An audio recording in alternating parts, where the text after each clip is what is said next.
Alors bonsoir à tous, nous sommes très heureux de vous retrouver pour cette nouvelle séance de notre séminaire qui s'intitule Transition en chirurgie et au bloc opératoire. Donc ce soir nous allons avec nos intervenants discuter de la fin du toucher donc dans la médecine, dans la chirurgie et au bloc opératoire. On verra que ces distinctions sont importantes.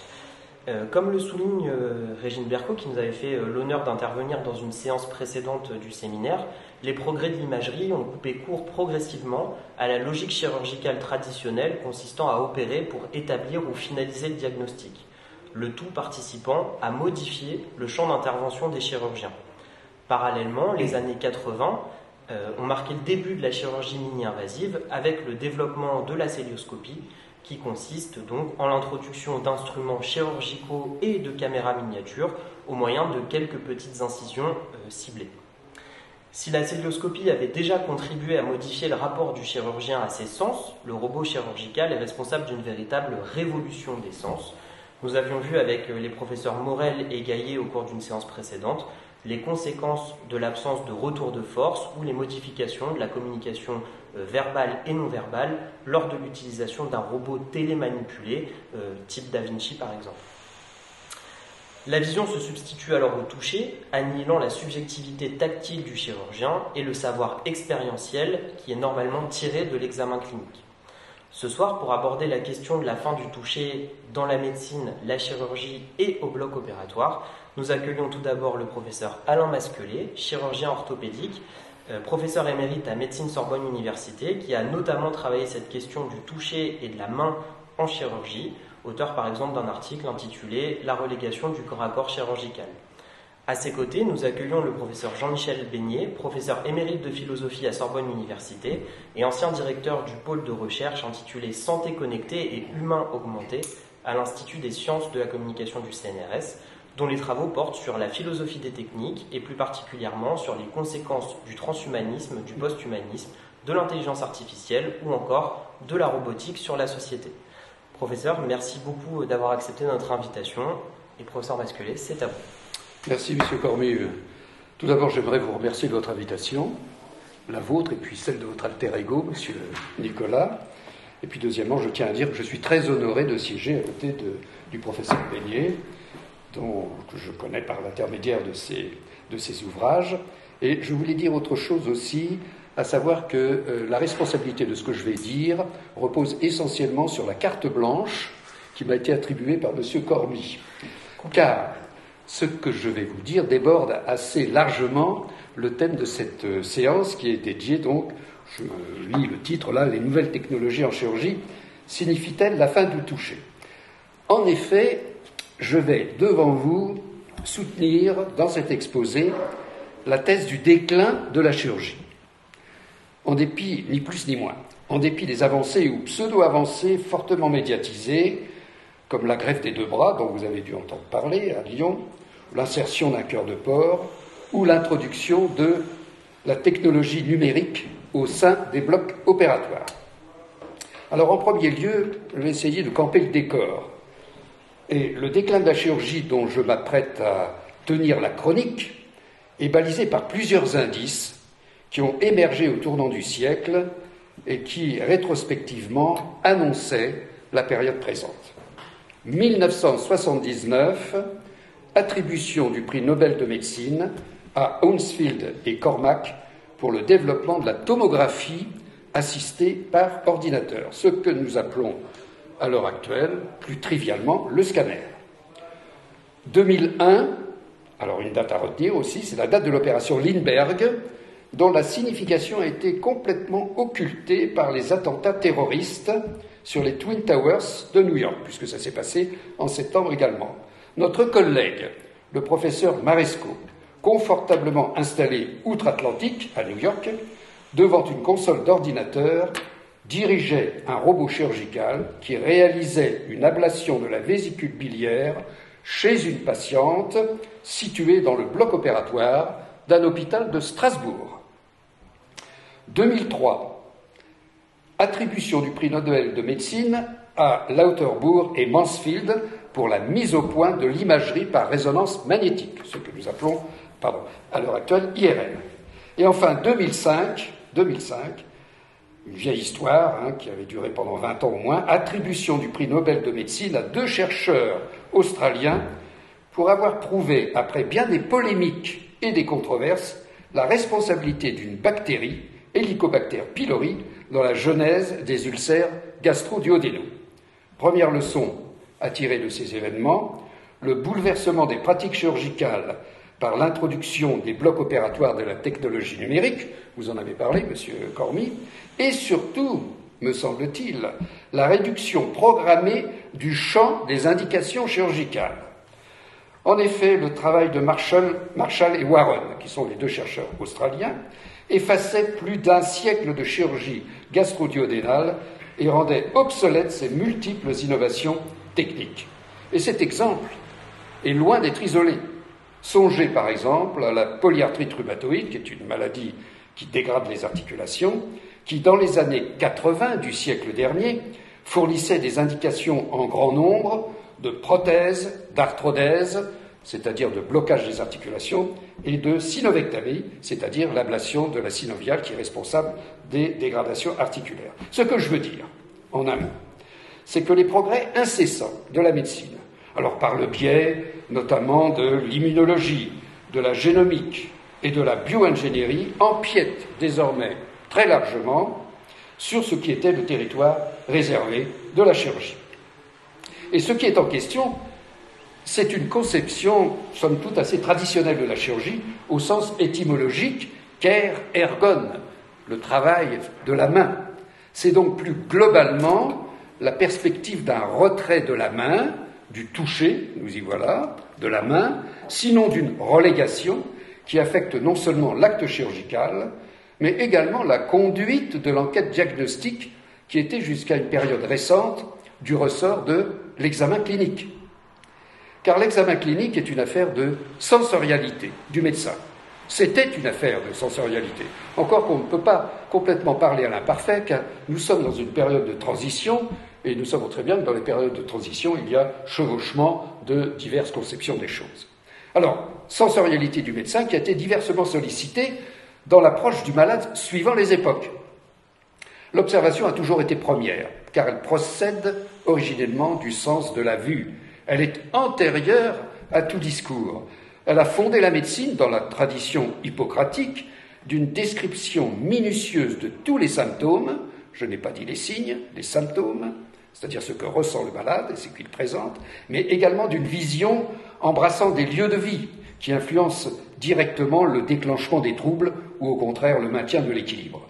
Hippocrate, à l'époque, établit une conception préphysiologique de la maladie.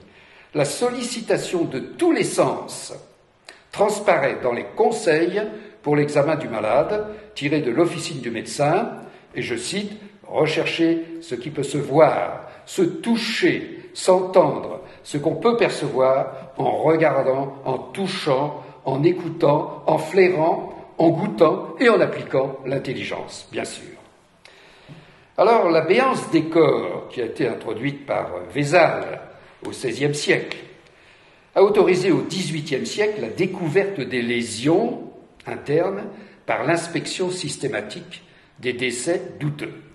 Et c'est d'un croisement de regards, le regard clinique et le regard anatomopathologique, que la méthode anatomoclinique s'est construite. La méthode anatomoclinique présuppose un lien causal entre les manifestations cliniques et les changements structurels des organes. Bichat et surtout Laennec sont les principaux artisans de cette révolution du diagnostic médical qui substitue la reconnaissance des lésions par l'interprétation des signes à l'isolement d'un ensemble de symptômes. La conception ontologique de la maladie prend alors son essor, fin du XVIIIe, début du XIXe. La corrélation établie post-mortem entre la lésion anatomique et l'examen des signes sur le malade vivant consacre l'avènement de ce qu'on a appelé, et qu'on appelle encore, l'avènement de la clinique. Et puisque désormais la lésion est l'essence même de la maladie, il faut déceler la lésion par l'interprétation des signes fournis par l'examen clinique. Et la sensorialité du médecin répond dès lors à de nouvelles sollicitations. Car par l'usage de la méthode anatomoclinique, certains sens du médecin vont s'émousser. L'odorat, le goût, déjà raillés en leur temps par Rabelais et Molière, et si la myrrhe des urines fournit encore de nos jours des indices parfois précieux, leur saveur, pilier de l'uromancie du Moyen-Âge, est abandonnée bien évidemment. En revanche, le palper, le toucher, le tact gagnent en importance avec la méthode anatomoclinique. Le médecin a recours en particulier à la palpation, forme spécifique et orientée du toucher, organe propre à l'homme qui, selon Kant, et là c'est une citation que je tire de son anthropologie d'un point de vue pragmatique, le seul sens de la perception externe immédiate est celui qui enseigne avec le plus de certitude tout en étant le plus grossier. Alors, à travers l'enveloppe opaque des corps, il s'agit par un patient travail d'exploration en surface de faire affleurer ce qui gît, invisible en profondeur, selon l'admirable formule de Foucault. Il s'agit d'avoir accès à une intériorité. La main clinique expérimente. Elle ne saisit rien, elle ne manie rien, elle tente précisément de parvenir à ce qui est au-delà du toucher, non pas à l'intouchable, qui lui est défendu, mais à l'intangible. Et dans le silence de la communion, opéré par le geste du toucher clinique, s'établit à mon sens une coïncidence entre le signe et le symptôme. Et c'est peu de dire que le toucher clinique, dans sa dimension, je dirais, de sollicitude, tisse un lien charnel, ou tissait un lien charnel, je ne sais pas s'il ne faut pas utiliser maintenant l'imparfait, fusionnel même, et rassure le patient qui participe à son examen en guidant la main qui le palpe. Le moment magique du toucher se préparait longuement. Vous savez qu'avant de palper un ventre, par exemple, il fallait s'assurer que les mains n'étaient pas froides. Il ne fallait pas surgir de l'extérieur, donc on se réchauffait les mains sur un radiateur, de façon à ce que le malade n'ait pas cette contracture ou cette contraction des muscles abdominaux qui pouvait en imposer pour un signe de contracture précisément, et donc d'irritation péritonéale. Alors au XIXe siècle, l'ouïe est l'autre sens nouvellement sollicité. Et l'ouïe peut être combiné au toucher, comme dans la percussion, ou employé isolément, dans le silence total, comme dans l'auscultation médiate, popularisée par Laennec, et dont François Dagognet a montré qu'elle constituait un renouvellement épistémologique dans la mesure où le médecin pouvait faire advenir le signe en l'absence même de tout symptôme.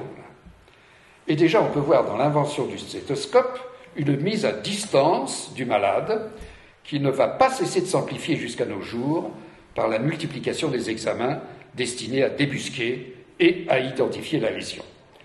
Certains procédés sont utilisés au lit du patient et méritent de figurer dans l'arsenal de l'investigation clinique puisqu'ils sont l'amplification d'un organe des sens. Tout ce qui peut être donné pour mieux voir ou mieux entendre, ophtalmoscope, laryngoscope, spéculum, rétoscope, sondes multiples, permettent d'accéder aux cavités naturelles et d'inspecter les organes invisibles au regard extérieur. Le désir frénétique et exclusif de voir augure, à mon sens, d'une perte de sens. Et arrêtons-nous un instant sur la naissance de la clinique. J'ai toujours trouvé étonnant que dans son ouvrage, Michel Foucault, pourtant fils de chirurgien, fasse peu de cas de l'apport des chirurgiens, dont Dessau, le maître de Bichat, dans l'élaboration de la méthode anatomoclinique.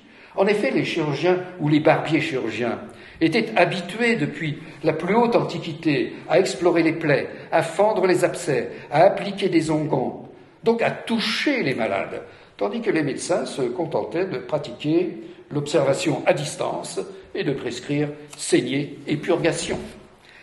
La méthode anatomoclinique, début du XIXe siècle, a ouvert à la chirurgie le champ immense de la pathologie dite interne, jusque-là réservée aux incantations médicales. Alors une nouvelle et cruciale étape voit le jour avec l'invention de la radiologie, plutôt la découverte des rayons X en 1895 par Röntgen, et culmine en toute splendeur, moins d'un siècle plus tard, avec l'avènement de l'imagerie moderne qui permet de voir les organes d'une façon anatomique. Plus qu'anatomique. Parce que par le procédé de reconstruction en 3 dimensions qu'autorise l'informatique et plus précisément l'ordinateur, les organes ou un organe est littéralement extrait hors du corps. Nouvelle sollicitation des sens. Le corps est désormais spectacle, décomposé à l'infini, et tout est image. Et puisque désormais on voit à travers l'enveloppe du corps, à quoi bon s'attacher à recueillir toutes les données de l'examen clinique, comme il était impératif de le faire il y a seulement 30 ans, époque à laquelle la radiologie n'intervenait encore qu'au titre d'examen complémentaire, pour confirmer une hypothèse clinique au sens d'une construction mentale laborieusement acquise par l'entraînement et le compagnonnage. À titre d'exemple, quel chirurgien peut se targuer actuellement de rechercher tous les signes cliniques d'une lésion méniscale du genou ou d'une rupture d'un ligament, alors que l'IRM lui offre une vision directe? Le toucher si précieux de la main, dans le culte duquel nombre de médecins, dont je fais partie évidemment, et qui sont toujours en activité, ont été formés et remis en question, bien sûr, par l'essor de l'imagerie. Celle-ci livre l'intérieur des corps au travers d'une enveloppe devenue transparente et qui n'offre plus aucune résistance, et au toucher singulier et intime. Extraordinaire rencontre d'une main qui palpe et d'un corps souffrant, s'est substituée une vision panoramique du corps.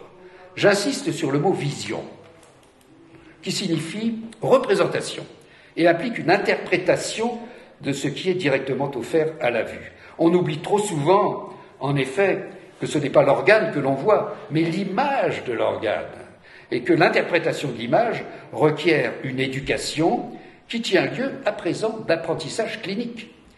L'image a ceci de particulier qu'elle s'offre à tous. Elle est a priori, je dis bien a priori, le gage d'une plus grande objectivité, tandis que l'examen clinique traditionnel, lui, est du domaine de l'expérience, du savoir-faire, donc du subjectif, lié à celui qui est dépositaire d'un savoir particulier. Nous sommes passés du statut de toucheur à celui de voyeur. Cette fascination pour l'image, qui déborde largement le cadre de la médecine, bien entendu, n'est-elle pas à mettre sur le compte de ce que Freud appelait la pulsion scopique, et qui trouve son achèvement en médecine, et qui, associé à la pulsion de maîtrise, nourrit notre épistémophilie, c'est-à-dire ce qui nous pousse à en savoir toujours plus et à maîtriser toujours davantage. Sans volonté affichée, mais sans résistance non plus, nous avons imposé aux malades la toute-puissance du scopeigne. Et, je voudrais citer une petite anecdote, dans l'inquiétante étrangeté, Freud analyse un conte d'Hoffmann, L'homme au sable, dans lequel un jeune étudiant se procure une lorgnette pour mieux observer de sa fenêtre une jeune fille nommée Olympia, dont il est tombé éperdument amoureux. Certes, l'instrument amplifie les capacités de l'organe de la vue, mais en même temps trompe le jeune homme qui ignore que la jeune fille n'est qu'une poupée artificielle. Et ce conte nous rappelle que les machines à produire des images n'engendrent que des doubles fictifs. De nombreux indices semblent donc annoncer la disparition de la clinique au sens traditionnel du terme. La révolution du XIXe siècle avait mis le malade à l'écart pour se consacrer à l'objectivation du corps malade. Désormais, les techniques d'imagerie, statique ou dynamique, mettent le corps du malade à l'écart en objectivant les organes ou des fonctions. Et on peut avancer l'idée d'une monosensorialité du médecin actuellement. Goût, odorat, toucher, ouïe sont relégués au profit de la toute-puissance du regard. L'oculocentrisme s'est substitué à l'haptique. L'haptique, c'est le sens du toucher, évidemment. Alors, l'évolution de la chirurgie, ce que j'ai nommé son déclin, peut être lu comme l'histoire, me semble-t-il, d'un double reflux. Retrait de la main de l'opérateur, en même temps que s'accomplit une clôture des corps souffrants. Et ce mouvement irréversible dont je vais m'attacher à décrire les principales étapes trouva son ancrage fantasmatique dans les années 70-80 du siècle dernier, avec la vogue, je crois que c'est les plus âgés d'entre nous qui se rappellent de ça, évidemment, avec la vogue des pseudo-chirurgiens philippins, qui prétendaient extraire des tumeurs par simple imposition. Et les hordes occidentales, il fallait se retremper dans l'ambiance de l'époque, qui se pressait alors aux îles Philippines, témoignait certes d'une grande naïveté et d'une totale absence d'esprit critique, mais surtout, malgré les progrès inouïs de la deuxième moitié du XXe siècle, d'une répulsion envers une pratique fondée sur une large ouverture des corps et de la manipulation des organes. Profondément inscrite dans l'imaginaire, me semble-t-il, l'action directe de la main réalisée sans effraction cutanée rassure, au même titre que la palpation de l'examen clinique. En effet, elle ne fait pas intervenir l'objet médiateur chargé de couper, d'écarter, de réunir ou de dissocier les tissus. Or, force est d'admettre qu'il ne peut y avoir de chirurgie sans instrument. L'ouverture des corps à des fins thérapeutiques a toujours requis des objets dont l'évolution même a considérablement modifié le statut de la chirurgie en consacrant ce que j'ai appelé le retrait de la main. On parle couramment d'instruments de chirurgie.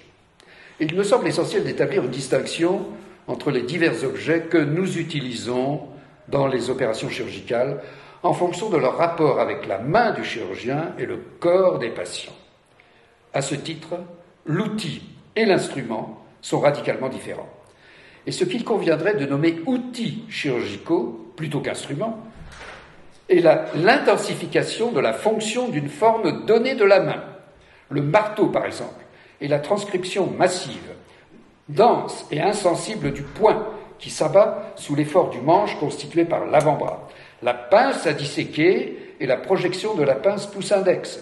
La rugine est le doigt qui décolle et repousse les tissus. De même, l'écarteur à palette ou la valve reproduisent les formes de la main susceptibles de refouler, de retenir et de contenir.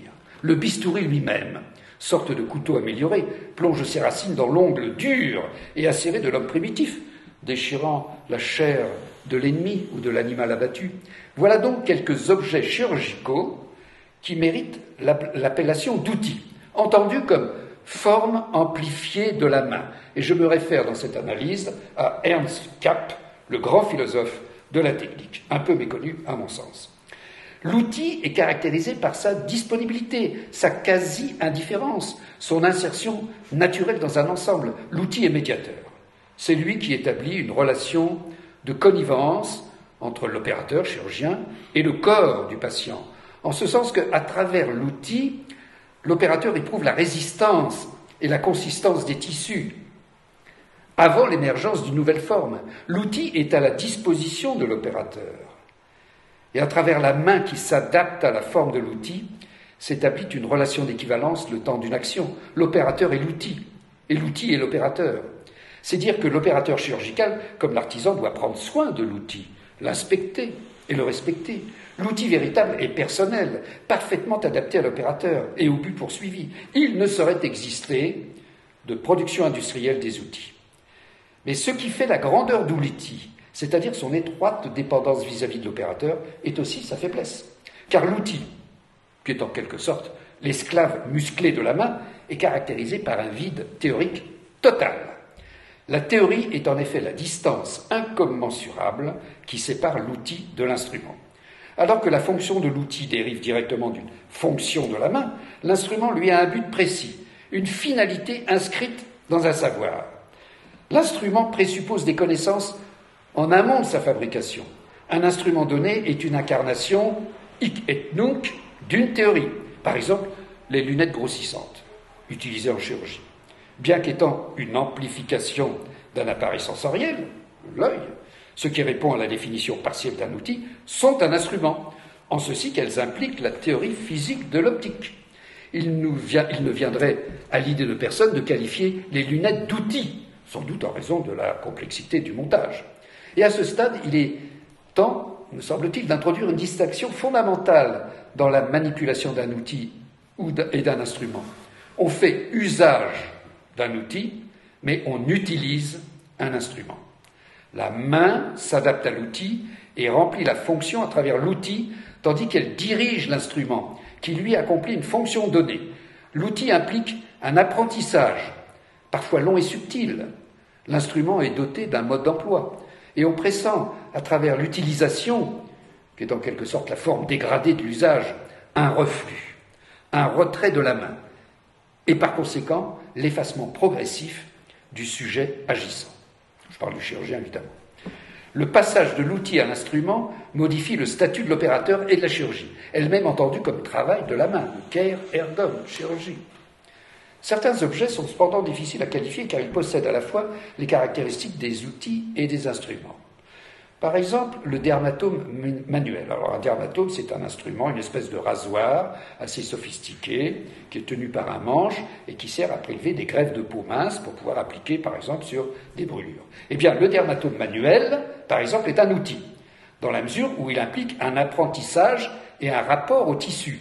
En dehors du réglage précis de la hauteur de la lame, l'épaisseur du greffon prélevé dépend largement de la pression exercée par l'opérateur, de l'inclinaison de la lame et de la vitesse d'exécution. Mais le dermatome a une fonction précise, établie d'après un savoir théorique, portant sur la cicatrisation de la peau et l'application de greffes.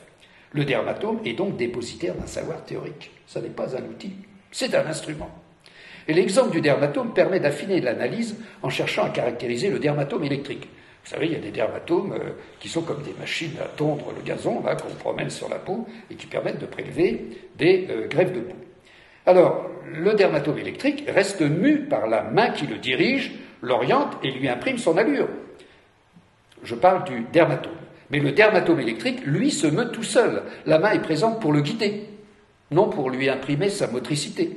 La main déclenche un processus absolument autonome. C'est donc d'un appareil qu'il s'agit, version en quelque sorte automatisée de l'instrument. La manipulation d'un appareil n'est plus de l'ordre de l'usage, ni même de l'utilisation. Elle est de l'ordre de la planification. Une fois le processus engagé, l'appareil permet d'accomplir une action rapide, efficace, linéaire.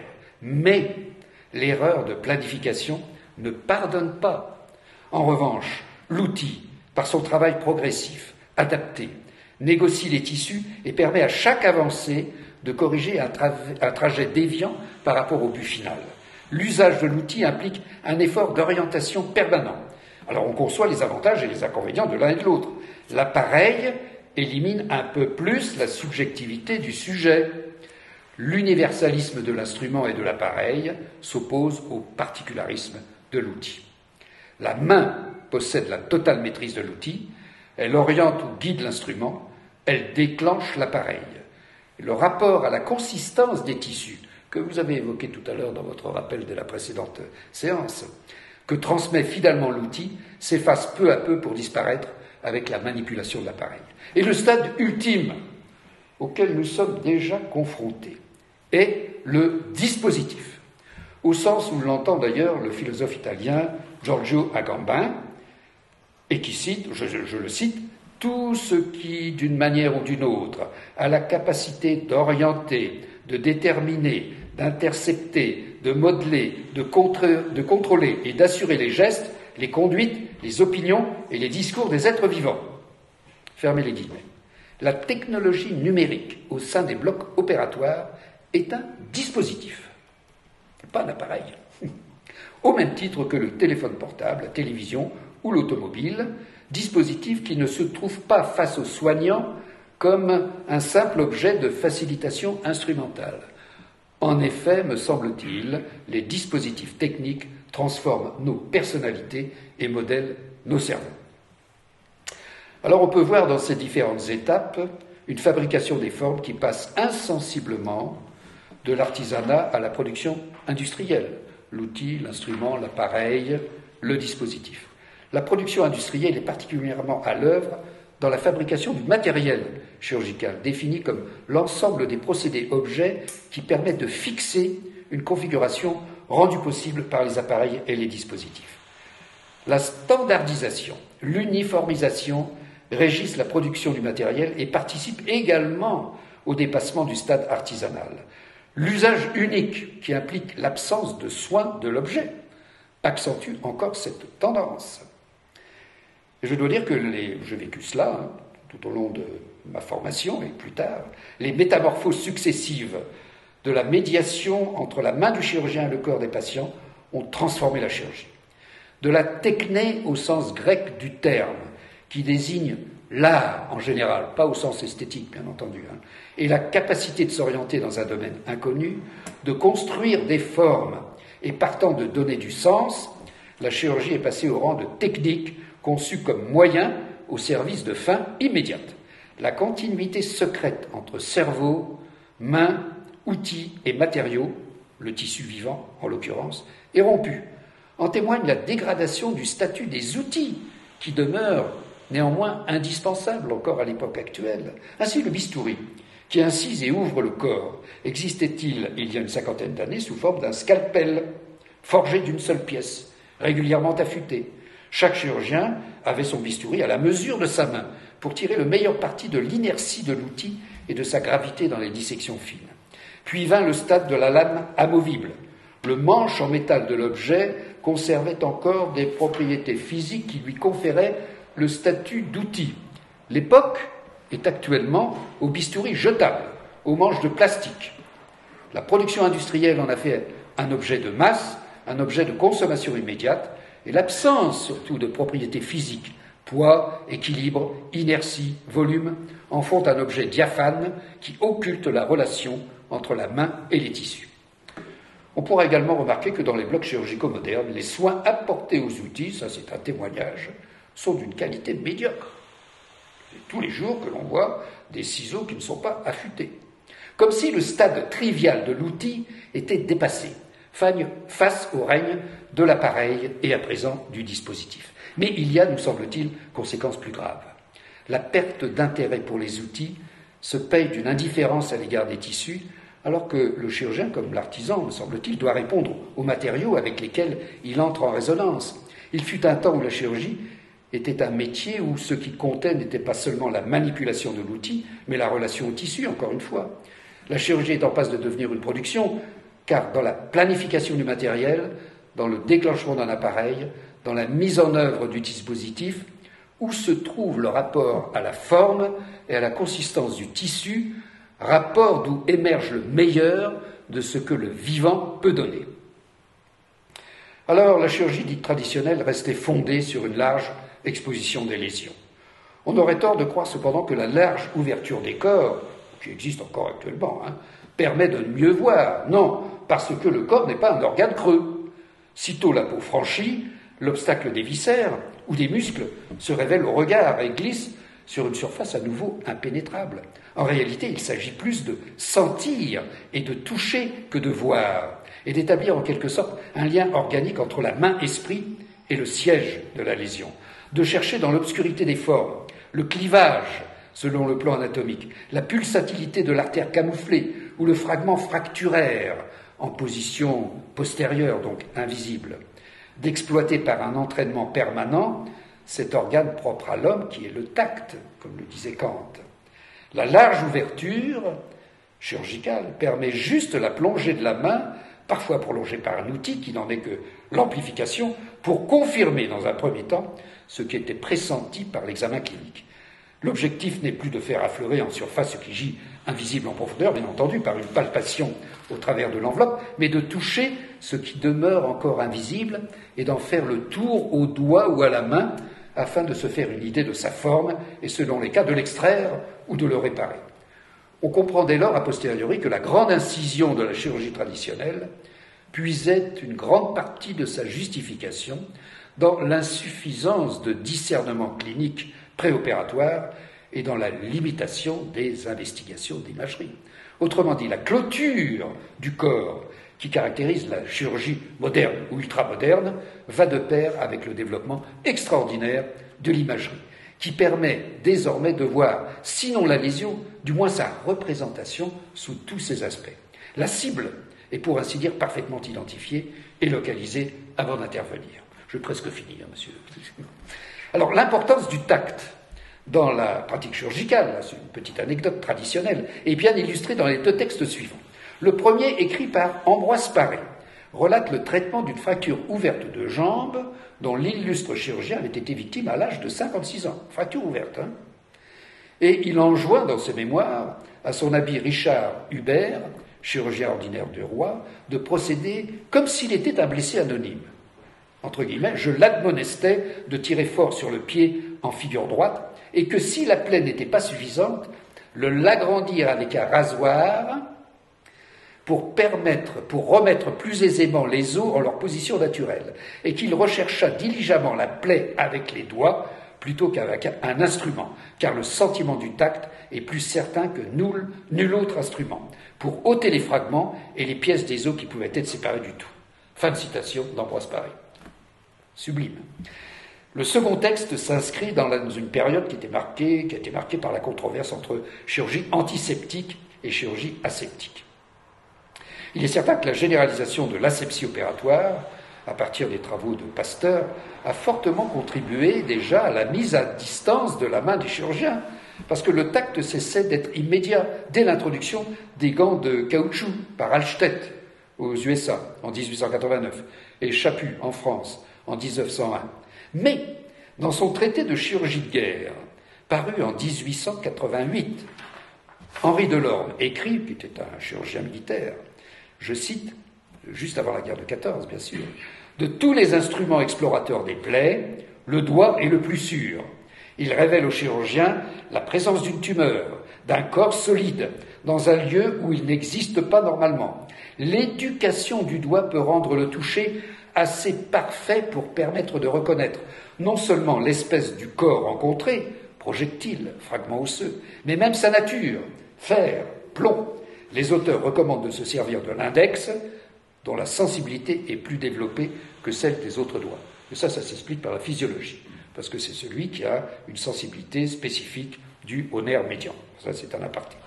Alors, on est en droit de penser que la révolution chirurgicale est liée à la révolution de l'imagerie, bien sûr, puisque désormais on voit avant d'ouvrir et que de toute façon, l'objectif de l'ouverture n'était que de toucher et d'agir sur ce qui restait en partie invisible.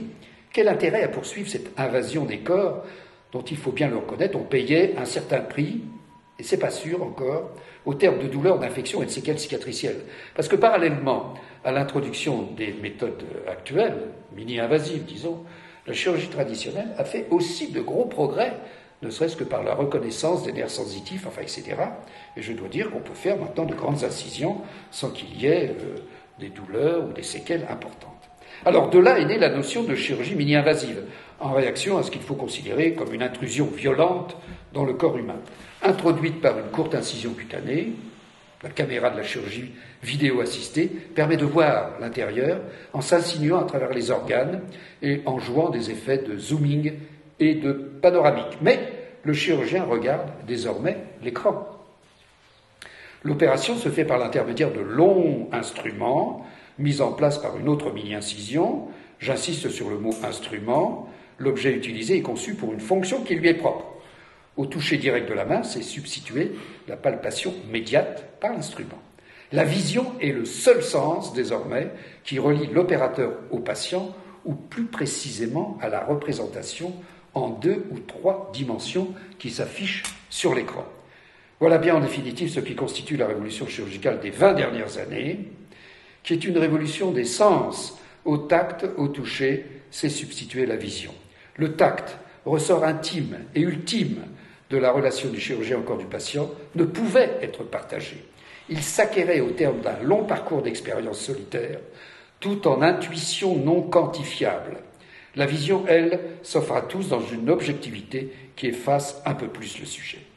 Là où la réalisation d'un geste imposait de prendre des repères par le tact et la représentation mentale d'une région anatomique, le couplage d'un amplificateur de brillance et d'un ordinateur garantit désormais un positionnement automatique qui ne dépend pas de l'opérateur.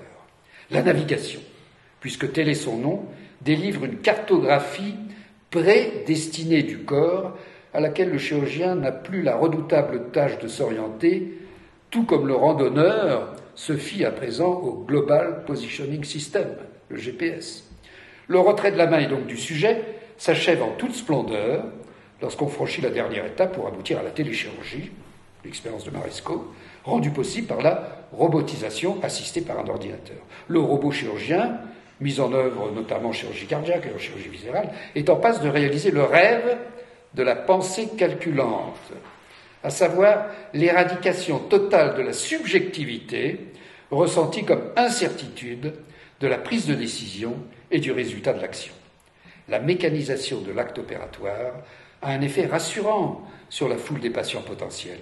Elle constitue l'un des piliers de l'idéologie sécuritaire, celui de la technologie toute puissante, prétendument investie du risque zéro.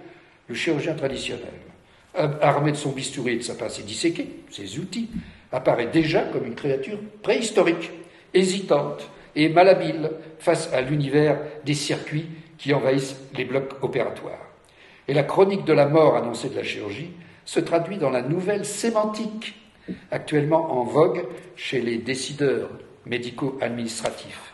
Car en matière d'organisation, on ne parle déjà plus de secteur médical, de secteur hospitalier médical et de secteur hospitalier chirurgical.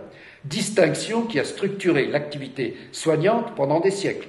On sépare à présent les pratiques interventionnelles et les pratiques non interventionnelles. Tout est dit dans cette laconique formule. Je vous remercie. Merci beaucoup.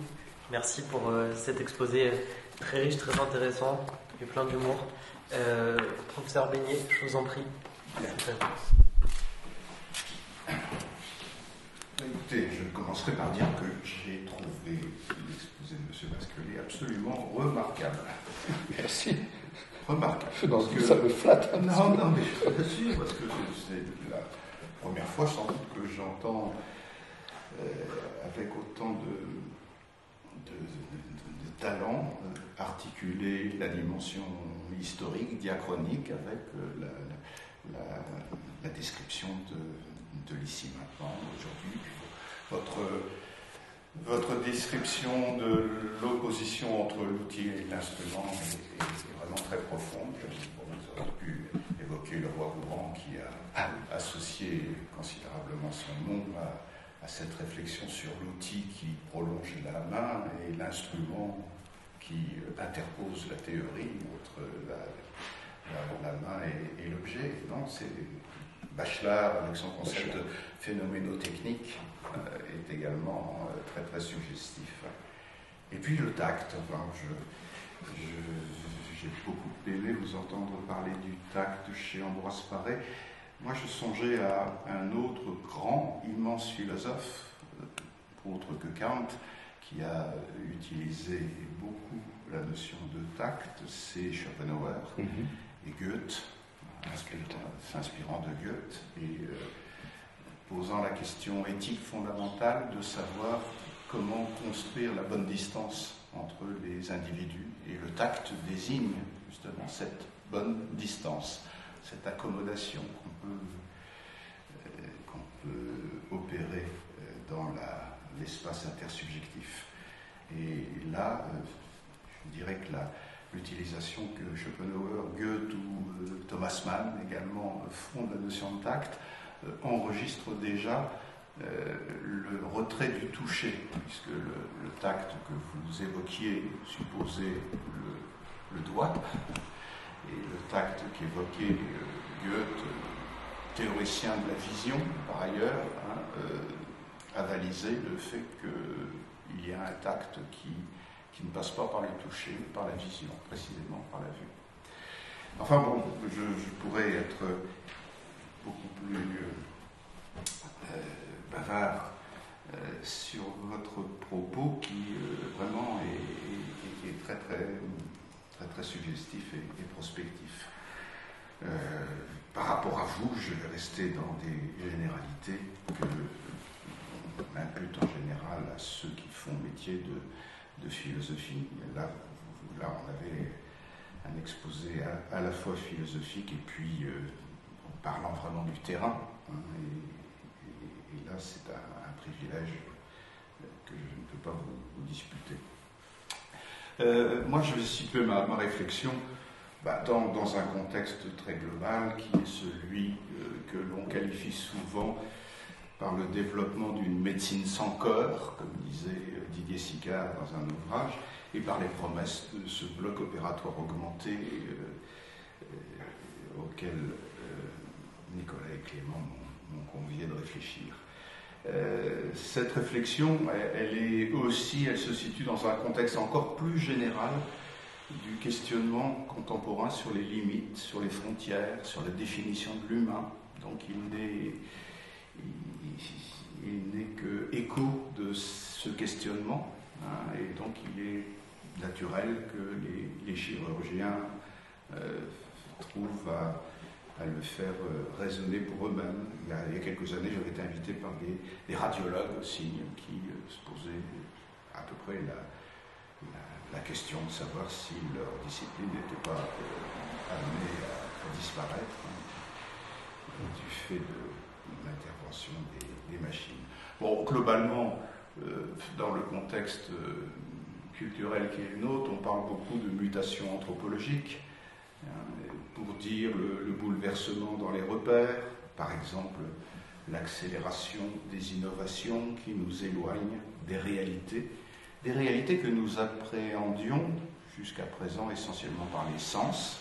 Donc il y a pratiquement inscrite dans cette notion de mutation anthropologique le propos que M. Vasquelier vient de tenir. Il semblerait que le progrès de notre maîtrise sur le monde passe par le fait d'écarter les sens et de faire prédominer le concept, voire la modélisation et le virtuel. Et ce progrès de la maîtrise sur le monde, il a un autre nom chez les paléoanthropologues, c'est l'hominisation. Eh bien, l'hominisation, elle s'est faite sur le terrain d'une rupture avec certains attributs que nous partagions avec les animaux. Mais dire que la transformation de nos sens, elle est inscrite dans l'histoire de l'espèce elle-même. L'odorat, par exemple, est devenu moins essentiel avec la station verticale, si on adopte un schéma discutable que le schéma lamarckien. Et puisque vous évoquiez Freud parle toujours de ce refoulement de l'odorat qui caractérise l'humain, du fait de l'éloignement de l'humus, par le fait de la position verticale. On pourrait dire que la sensibilité auditive est devenue moins vitale pour les humains du fait de la sédentarité qui a assuré une sécurité que la vie en forêt n'assurait pas.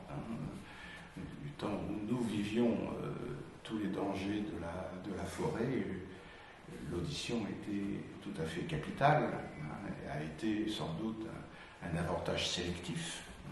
Mais bon, c'est vrai que nous perdons l'ouïe dans les cités sans se catastropher outre mesure. Il y a peut-être que le goût qui se soit, quant à lui, étendu, du fait de la civilisation et du fait de la multiplication des stimuli culinaires, par exemple. On a sans doute une culture du goût qui est résolument culturelle, qui s'est surajoutée à la gustation primaire. Mais par bien des aspects, je veux dire une évidence, l'hominisation s'est soldée surtout par une prévalence accordée à la vue. L'organe de la spéculation, et cette vue qui a sans doute secondarisé le toucher, comme vous l'avez bien expliqué. C'est vrai que le toucher a été longtemps réputé comme le sens le plus fondamental. C'est le toucher que commence par solliciter le nourrisson pour investiguer son environnement et exercer les premiers rudiments d'une intersubjectivité. Et vous avez cité Kant, qui le dit très bien, effectivement. Le toucher, c'est le sens le plus immédiat qui donne quelque chose comme une certitude positive, mais frustre, évidemment. L'anthropologie, l'éthologie ont consacré de nombreux travaux à ce qu'un chirurgien du système nerveux de Toulouse, le professeur Guy Lassorte, avait nommé l'ouvrage des sens. C'est un ouvrage un livre qui est tout à fait intéressant. Et de ces travaux de ce chirurgien, on retient souvent l'idée que nos sens sont insuffisants pour nous rendre maîtres de la réalité. Il le dit de la manière suivante.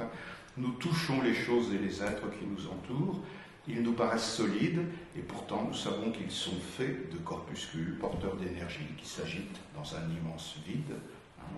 Plus la spéculation, le théorème se développe, et plus finalement nous sommes amenés à nous désabuser de ce sens du toucher qui nous a accordé au départ une certitude sensible qui donc doit rendre des points à la certitude théorique.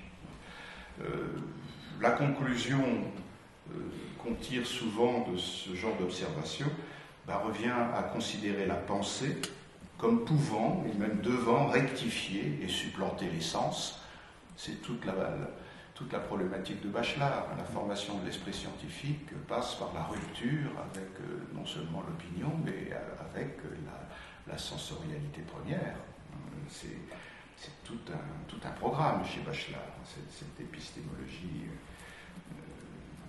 oui, génétique, parce que l'expression est plutôt valable pour Piaget, mais Piaget dirait également la même chose. Donc on aura compris que l'abandon du toucher puisse ne pas apparaître comme une catastrophe, puisqu'elle est inscrite pratiquement dans l'histoire de l'évolution de l'espèce. Alors dans la pratique médicale, oui, ça peut nous paraître déconcertant, pratique chirurgicale encore plus, mais peut-être faut-il y voir l'indice de cette scientificité qui est une exigence légitime du corps médical. Mais bon, c'est vrai qu'on dit quand même quelque chose de fondé lorsqu'on dit qu'on est passé d'une médecine art à une médecine science. Donc, dans ce contexte, rien d'étonnant à ce que le toucher doit être abandonné. J'ai récemment eu à examiner la dématérialisation à laquelle nous assistons avec les progrès technologiques, et je me suis aventuré à dire, c'était devant le public de la Ligue des droits de l'homme, je me suis aventuré à dire que l'humanité se caractérisait sans doute fondamentalement par cette propension à en finir avec la matière, et par voie de conséquence à dévaloriser le toucher.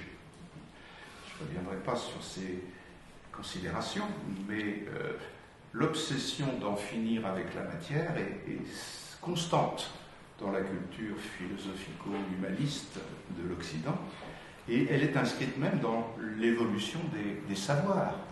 Prenez la science physique.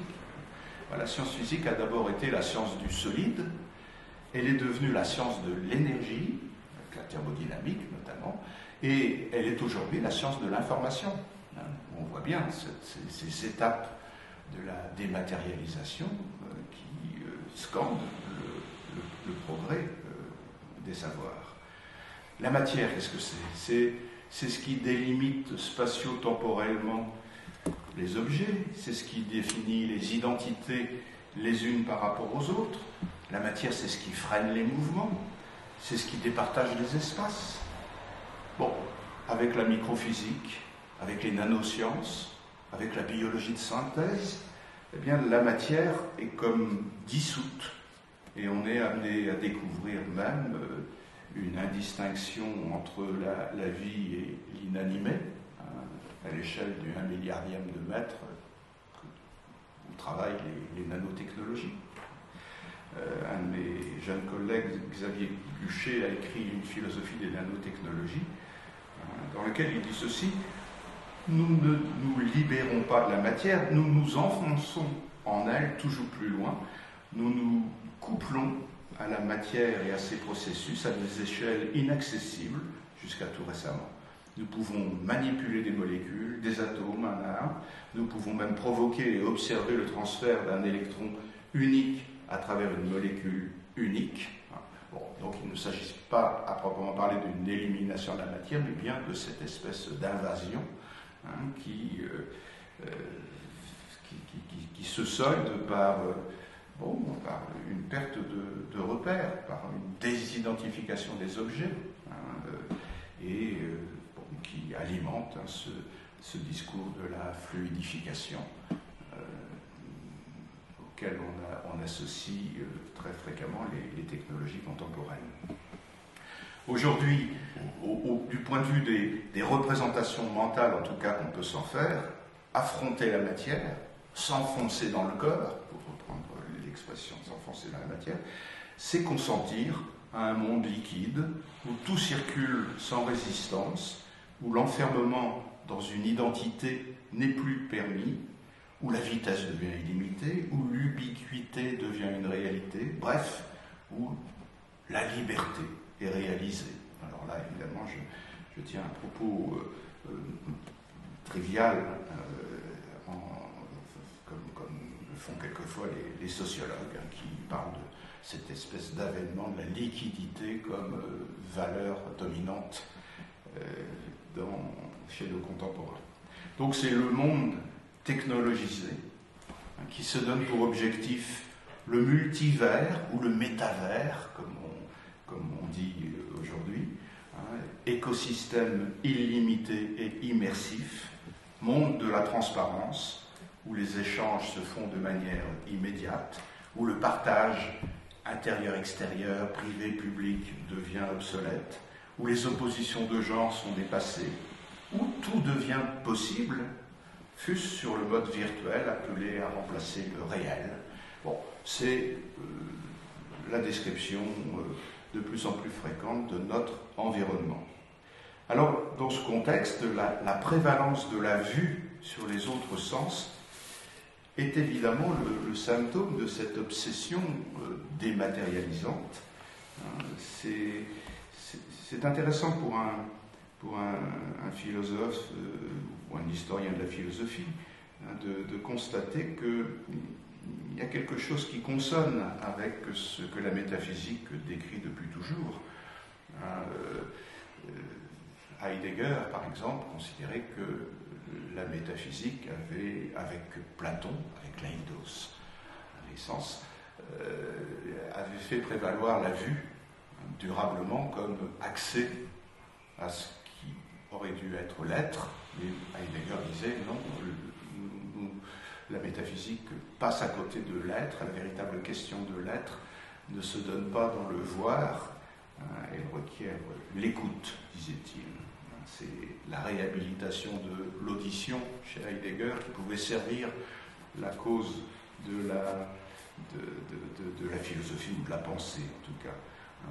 Et donc il justifiait du même coup que dans toute la tradition métaphysique, le voir ait pris toute la place et secondarisé, voire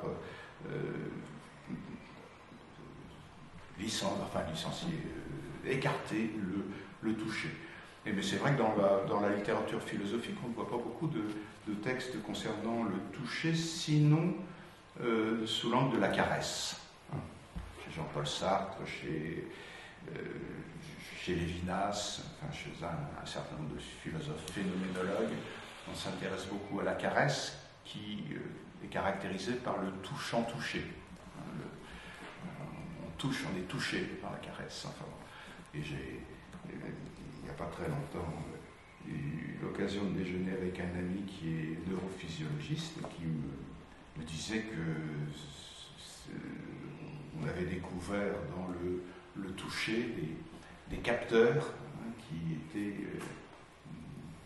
en liaison avec le système limbique, et donc qui pouvaient donner à penser que dans le toucher, il y a une dimension émotionnelle qui explique effectivement les vertus de la caresse, mais qui permet aussi de comprendre que l'approche strictement objectiviste du toucher puisse être facilement biaisée par d'autres pulsions.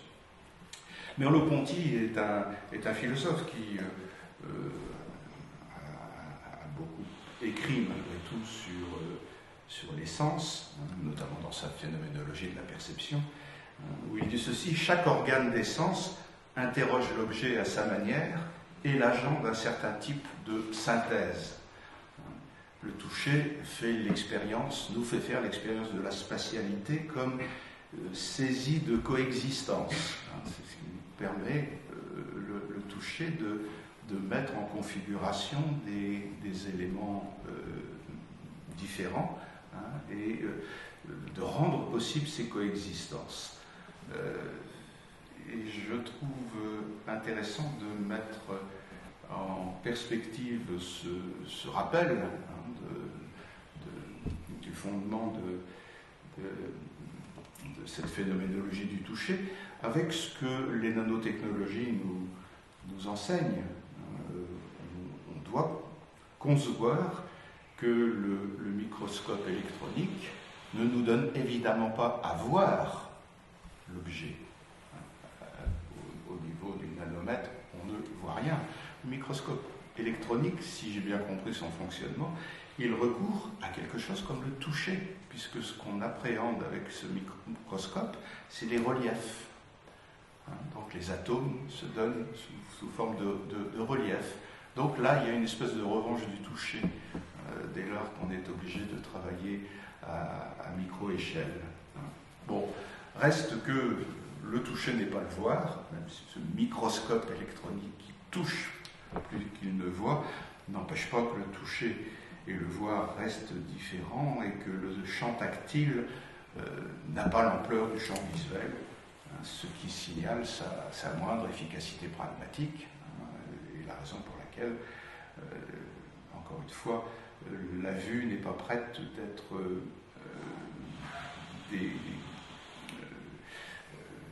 déboulonnée dans son rôle directeur, dans cette pulsion épistémophilique que vous évoquiez chez Freud et qui est effectivement associée chez Freud au voir. Avec la vue, on sait, d'où la formule peut-être de résistance au scepticisme, ne croire que ce que l'on voit. Donc avec la vue, on sait, son privilège épistémique est incontestable. Avec le toucher, on devine. Le tâtonnement est aléatoire. Donc, en quelque sorte, la vision traditionnellement considérée confère la certitude, alors que le toucher appelle la conjecture. Et l'art médical, qui se situait dans l'ordre de la conjecture, trouvait effectivement son instrument, ou en tout cas son adjuvant avec le toucher. Vous l'avez rappelé, donc je ne vais pas beaucoup commenter, mais l'art médical s'est longtemps mis sous le signe de la palpation. Je cite Gadamer, un philosophe important pour comprendre certains problèmes liés à la philosophie de la santé. Il a écrit d'ailleurs un ouvrage qui s'appelle Philosophie de la santé. Et il disait ceci: on attend du médecin qu'il traite son patient. Et traiter, Béandel, signifie palparer, c'est-à-dire palper avec la main, hand, palpa. Palper prudemment et délicatement le corps du malade afin de repérer les tensions et les contractures qui soit confirmeront, soit infirmeront la localisation subjective indiquée par le patient et ce que l'on appelle douleur. Ce texte est très précis, très clair pour accréditer la palpation comme le moyen déployé par l'art médical. Cet art médical qui appartenait à celui qui savait sentir les choses, qui avait appris à penser avec la main. Mais n'était-ce pas aussi l'apanage du chirurgien de toujours, dont le nom, vous l'avez rappelé, dit lui-même, le chirurgen, la main, et le fer de la main, puisque c'est ça que ça signifie. Et j'ai relu pour préparer cette petite intervention le fameux discours de Paul Valéry de 1938, où il fait l'éloge de la main, cet organe du possible. Il s'adresse là à des chirurgiens, et le texte est absolument remarquable. Il remarque d'ailleurs qu'il n'y a pas beaucoup d'éloges de la main, et c'est un peu injuste dans la culture occidentale. Il n'y a pas beaucoup de... à part Faucillon, qui d'un point de vue esthétique a écrit un éloge de la main, il n'y a pas grand-chose. Bon, donc il n'est pas, en entendons-nous bien, question pour moi de tomber dans le nostalgisme et c'était mieux avant. Hein, je décris une situation en l'abordant par le biais de ce destin du toucher. Il n'est donc pas question d'invalider la médecine technologisée, la médecine connectée, avec ses 4 P, hein, prédictive, personnalisée, préventive, participative, hein, le slogan de la médecine portée aujourd'hui notamment par les transhumanistes. Mais il faut reconnaître que cette médecine illustre parfaitement cette mutation anthropologique que j'ai évoquée en commençant. Le robot d'A Vinci figure aujourd'hui le héros, qui est venu à bout de l'artisan qui était le chirurgien. Avec le robot, j'ai eu l'occasion de le manipuler avec Guy Valenciennes, qui me l'avait présenté il n'y a pas très longtemps. Donc la main n'est plus requise seulement pour actionner les commandes. Et d'ailleurs, assez symboliquement, la vue aussi est requise pour actionner les commandes, puisqu'il faut que le regard du chirurgien soit apposé sur le casque visioscopique, pour que les griffes du robot puissent être actionnées. S'il s'éloigne, c'est-à-dire s'il coupe son organe de la vision de la machine, les griffes s'arrêtent immédiatement. C'est une sécurité, bien entendu, mais c'est intéressant de voir que, encore une fois, presque symboliquement, la vue reste décisive dans un instrument qui a supprimé la main. Le toucher a donc rendu tous les points de vue un peu comme... Il y a une métaphore qui me vient là, c'est une petite incise, mais ce qu'on décrit avec le retrait du toucher de la médecine et peut-être de la chirurgie connote quelque chose comme d'un peu violent, mais d'une violence un peu particulière que je mets en parallèle avec la guerre. Vous savez, les philosophes de la guerre ont souvent décrit le passage de la guerre comme corps à corps, avec la guerre qui va introduire de la distance, avec l'arme à feu, qui va permettre effectivement la tuerie à distance, et qui va jusqu'à aujourd'hui avec le drone et avec la problématique du zéro mort. Cette problématique du zéro mort, qui est évidemment zéro mort américain, puisque en réalité on est dans une guerre complètement asymétrique, dans laquelle il n'y a même plus de belligérants, il y a l'armée américaine et puis il y a les insurgés, comme on les appelle, qui reçoivent les frappes chirurgicales commanditées depuis les États-Unis, enfin de toute façon à distance. C'est une guerre terriblement violente, qui donc est permise précisément par la mise à distance, paradoxalement. Et elle provoque d'ailleurs souvent chez les insurgés, ce qu'on appelle les insurgés, des réactions qui passent par la réactivation des instruments de guerre traditionnels. L'arme blanche va devenir un des instruments de défense. Comme si donc on réagissait à cette espèce de mise à distance impitoyable, eh bien le rappel de ce qu'était une guerre loyale, si l'on veut, qui mettait en présence des armes à peu près équivalentes. Bon, c'est une parenthèse, mais je trouve qu'il y a là aussi quelque chose d'intéressant dans cette abstractisation de l'adversaire. La mutation anthropologique que les technologies qu'on appelle maintenant de plus en plus NBIC, cette convergence des nanotechnologies, des biotechnologies, de l'informatique et des sciences cognitives, cette mutation anthropologique est l'objet évidemment de discussions éthiques Et la discussion éthique, elle tourne souvent autour des mêmes questions. Mise au service de la miniaturisation, de la dématérialisation, les technologies ne nous contraignent-elles pas à envisager l'organisme comme un simple agencement d'organes qu'il faut entretenir, réparer, changer, transformer, augmenter? Est-ce que l'organisme n'est pas réduit à n'être plus qu'un container à gènes qu'il faut exploiter au mieux et optimiser avec les moyens de la génomique, par exemple?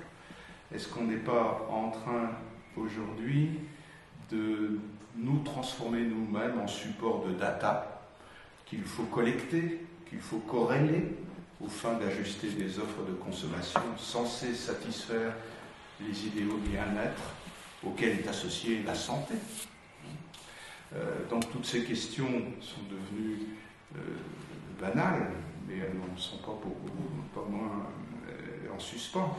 La notion de dignité humaine a-t-elle encore un sens quand on s'obstine à traiter le patient numérique comme un système de métabolisme susceptible d'être technologiquement pérennisé?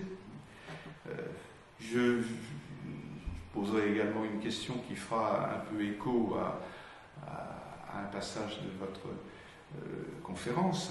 Ne sommes-nous donc que des êtres de signaux, semblables aux animaux et aux machines, et non plus des êtres de parole et de signes, capables de dialogue? Parce que c'est bien de cela qu'il s'agit. Vous vous êtes exprimé en chirurgien, et donc vous n'avez pas eu besoin beaucoup de faire appel à la parole dans la relation du médecin et du patient. Mais dans la médecine, la parole était évidemment fondamentale dans la relation clinique. Et la parole, elle mettait en présence des échanges de signes. Un signe, c'est un message qui appelle en retour un autre message. Un signal, c'est un message qui n'attend pas en retour un autre message, mais qui appelle une réaction comportementale. Quand j'utilise des signaux, c'est pour provoquer des réactions comportementales. Quand j'utilise des signes, c'est pour appeler à un dialogue. Or, aujourd'hui, on est dans une société, du fait de la numérisation essentiellement, qui fait prévaloir le signal, qui veut quelquefois donner à penser que le signal imite le signe, avec les agents conversationnels par exemple, mais bon, c'est un leurre qui ne durera plus très longtemps. Donc toutes ces questions et bien d'autres composent l'argumentaire critique dirigé contre la confiance aveugle mise par certains dans les algorithmes de l'intelligence artificielle. L'intelligence artificielle, c'est à présent le nom générique qui est donné à la désymbolisation de l'humain. Désymbolisation de l'humain. Et cette désymbolisation qui paraît accompagner notre soumission aux machines de toutes sortes. Nous nous laissons imposer des machines qui nous enjoignent de faire réponse aux stimuli qu'elles émettent.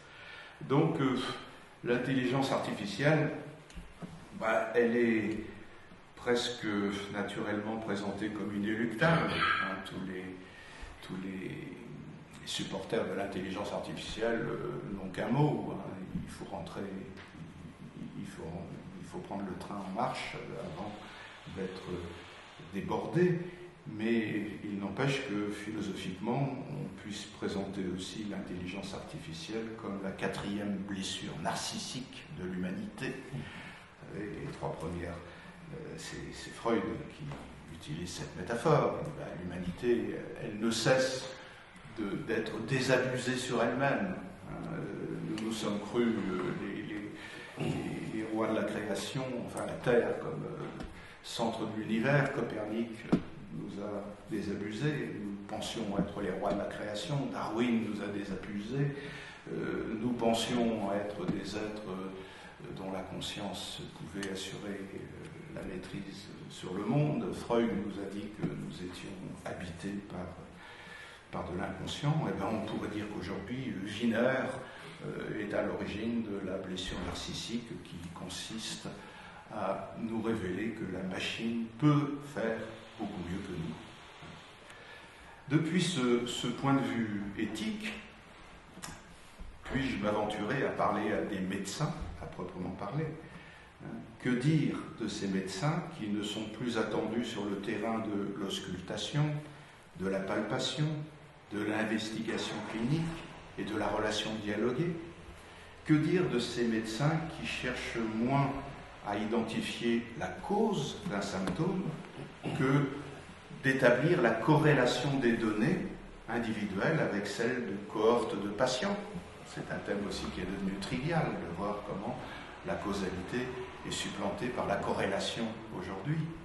Et dans le champ de la médecine connectée, ça n'est quand même pas tout à fait la même chose que de tourner autour des symptômes d'un patient pour essayer d'identifier la cause de ces symptômes, ou de corréler des données à profusion pour essayer d'établir des corrélations qui auront vertu de diagnostic. La médecine traditionnelle a sans doute fait son temps, même si elle est encore sollicitée et représentée dans notre imaginaire de la santé, bien sûr. Mais sa disparition annoncée, et là je vous rejoins, est souvent identifiée dans le fait que l'imagerie que les radiologues produisent et exploitent dispense de plus en plus le médecin d'avoir à parler avec son patient.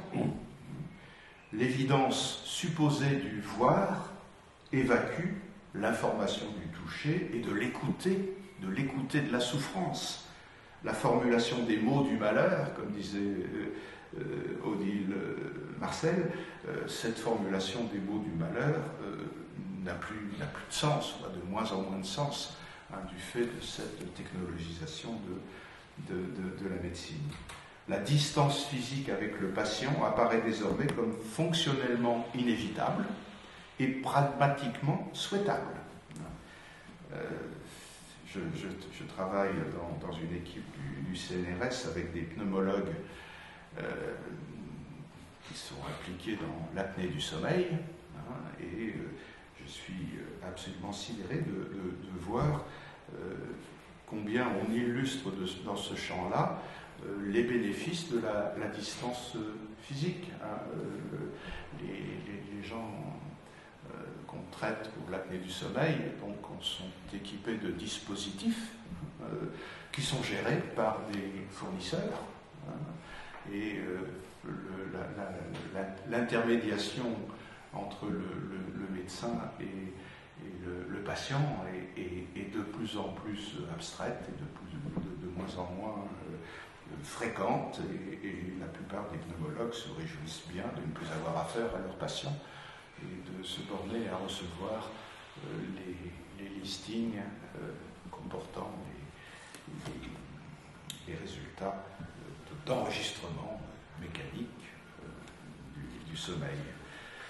La relation dialoguée avec le patient n'est plus perçue comme nécessaire et ne saurait plus influer même sur l'observation destinée au diagnostic. Alors le chirurgien, évidemment, n'a jamais été réputé, excusez-moi, je le dis sans mauvais esprit, le chirurgien n'a jamais été vraiment soucieux du dialogue avec son patient. Et peut-être que de ce point de vue-là, ce reflux de la parole dans la relation clinique le concerne moins. Mais les gens ont encore de la peine à reconnaître que l'imagerie est une ressource autant pour le diagnostic que pour le processus thérapeutique lui-même. Vous l'avez indiqué, par exemple, que la radiologie soit aujourd'hui interventionnelle, qu'elle permette le traitement anti-tumoral au niveau cellulaire, c'est quelque chose quand même qui est fantastique,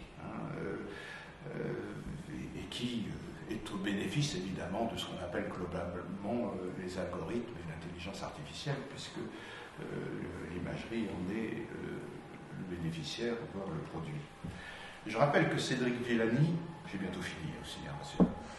Je rappelle que Cédric Villani remarque dans son rapport sur l'intelligence artificielle que la machine reste incapable de gérer les situations qui requièrent des solutions de sens commun.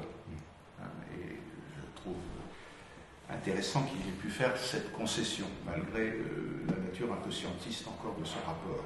J'avais été sollicité par lui parmi les nombreuses personnes qu'il interviewait. Donc, c'est ce qu'il dit, l'intelligence artificielle, elle ne va pas remplacer l'humain parce que l'humain conserve le bénéfice du sens commun. Il n'explique pas beaucoup ce qu'est le sens commun, mais on peut deviner qu'il entend par là ce qui relève de l'intuition, de l'insight, de l'inventivité spontanée, de l'opinion, de l'informel, hein, donc toutes ces choses qui ne sont pas forcément mesurables, formalisables, modélisables. Alors pour un médecin généraliste, le sens commun, on a le sentiment que c'est la chose du sens commun, c'est le sujet du sens commun, le médecin généraliste. C'est celui qui mise sur le ressenti subjectif du patient qui l'écoute, la plainte, le psychique, enfin bon, tous ces éléments qui concourent à ce qu'une médecine intégralement technologisée donne à penser qu'il y a manque. Alors je ne sais pas s'il y a un sens commun pour le chirurgien. Je crois qu'après vous avoir entendu, je pense qu'il y a éminemment un sens commun pour le chirurgien. Et que quand vous parlez du déclin de la chirurgie, vous avez en tête le déclin du sens commun que les appareils, les dispositifs imposent. De la même manière que l'intelligence artificielle échappe, est incapable d'avaliser le sens commun, de la même manière, je dirais, les technologies investies par l'intelligence artificielle dans le domaine de la médecine doivent également rater cette dimension de sens commun. Le radiologue, de la même manière, doit poser la question de l'existence d'un sens commun pour le radiologue. Je ne sais pas par contre si ça a vraiment un sens. Donc, s'ils ne sont pas concernés par ce sens commun, les médecins risquent bien d'être avalés par l'intelligence artificielle qui n'a besoin que de modélisation pour simuler, de scanners pour extraire des informations de plus en plus précises, de données de plus en plus nombreuses pour permettre à leur machine d'apprendre, de prévoir. J'évoque là tout ce qu'on appelle le deep learning. C'est l'intelligence artificielle qui reconnaîtra les formes les plus subtiles pour le radiologue. C'est l'intelligence artificielle qui va réduire les mauvaises interprétations, les faux positifs ou les faux négatifs. C'est l'intelligence artificielle qui va guider la robotique chirurgicale en décodant et en construisant les images. Je suis bien d'accord avec vous, ce ne sont pas les organes que l'on voit, mais c'est l'image des organes. Quand on institue le traitement médico-chirurgical comme science de la mesure ou comme technologie algorithmique, on s'expose évidemment à ce que ce traitement déshumanise l'humain, ce qui ne signifie pas évidemment que l'humain sera moins capable d'être réparé ou de voir sa longévité améliorée. Et d'ailleurs, c'est ça tout le drame, je dirais, de la médecine connectée. C'est qu'elle est à la fois dite déshumanisante et en même temps éminemment souhaitée par les humains qui ont la propension à se comporter aussi comme des organismes réclamant de la survie à tout prix. C'est pour ça que la médecine, c'est le cheval de Troie du transhumanisme, je le dirai peut-être tout à l'heure. Donc si la chirurgie se reconnaît entièrement dans cette option d'une médecine du quantified, de la mesure, il n'est pas étonnant qu'elle soit menacée par l'invention d'instruments de mesure de plus en plus sophistiqués qui prendront la main sur le traitement des patients. Le refoulement du toucher à cet égard n'est que le symptôme de ce dessaisissement qui s'annonce dans la promotion du robot chirurgien. La résistance aux prophéties transhumanistes passera sans doute passerait sans doute par une réconciliation avec l'humain, avec la chair de l'humain, et donc avec le matériau du chirurgien traditionnel. Et la médecine en général a un rôle à jouer dans cette réconciliation de l'humain avec lui-même, en tant qu'humain, en objectant ce qui est dans l'humain irréductible au calcul. Il y a de l'irréductible au calcul, il y a de l'incommensurable dans l'humain. À l'oublier, effectivement, on fait une médecine déshumanisée. Alors il sera peut-être nécessaire, et je conclurai par là, à la médecine de faire front contre la prétention à l'hégémonie qui est propre à la médecine connectée. Il ne s'agit pas de nier, encore une fois, les bénéfices de cette médecine et de l'intelligence artificielle, mais de refuser qu'elle désymbolise le patient, comme elle le fait quand elle le traite uniquement sur le plan de ses organes, de ses gènes et de ses métabolismes biologiques. Alors là, ma question, pour terminer, est complètement ouverte. La chirurgie peut-elle imaginer, préserver dans l'approche du patient une dimension relationnelle, langagière et symbolique? C'est la question que je laisse ouverte. Merci beaucoup. Merci beaucoup pour cet exposé également très riche, très complet. Cette mise en perspective du toucher, de la médecine, de la chirurgie. Merci. Merci beaucoup. Il nous reste donc une petite demi-heure et on va inviter tous les participants en ligne qui le souhaitent à soumettre leurs questions, remarques ou retours, soit sur le fil de discussion, et dans ce cas-là on les lira, soit directement en prenant le micro, donc n'hésitez pas.